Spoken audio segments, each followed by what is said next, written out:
Ang aking kaalaman sa paksang tinalakay sa Module 12 ay ang pagbuo ng konseptong papel, ano ba ang konseptong papel, at ano ba ang mga bahagi nito. At ang konseptong papel ay mayroong 4 na bahagi. Una ay ang rational, layunin, metodolohiya, at inaasahang output o resulta. Okay, una ay ang rasyonal. Ano ba ang rasyonal? Ang rasyonal ay naglalahad ng kaligiran o background o pinagmulan ng idea. Sa bahaging ito, nagbibigay ka ng kaisipan sa mga mambabasa hingil sa gagawing pananaliksik.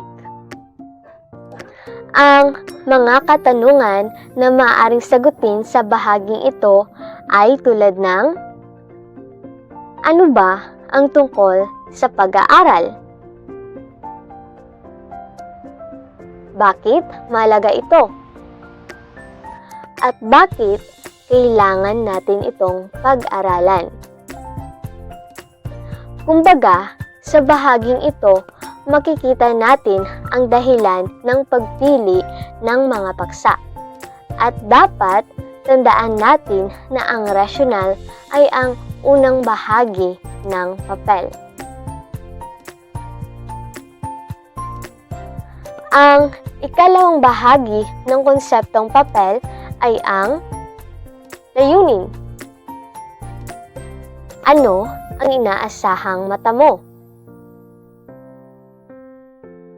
Sa bahaging ito, makikita ang hangarin o ang pakay ng pag-aaral na nais mata mo sa napiling paksa. Mayroong 2 uri ng layunin. Unay ang tiyak, pangkalahatang layunin. Una, ano ang tiyak? So sa tiyak, dito nagpapahayag ng espesipikong pakay sa pananaliksik. Sa pangkalahatang layunin naman, dito nagpapahayag ng kabuuang layon, gustong gawin, mangyari, or matamo sa pananaliksik. Dito nakatala ang hangarin at layunin. Halimbawa, mabatid ang kahalagahan ng isinasagawang pag-aaral. So yan ang isa sa mga layunin ng mananaliksik. Ang ikatlong bahagi naman ng konseptong papel ay metodolohiya. Sa bahaging ito, ipinapakita kung paano isinasagawa ang pananaliksik. Inilalahad sa bahaging ito ang mga pamamaraan sa pangangalap ng datos. Halimbawa,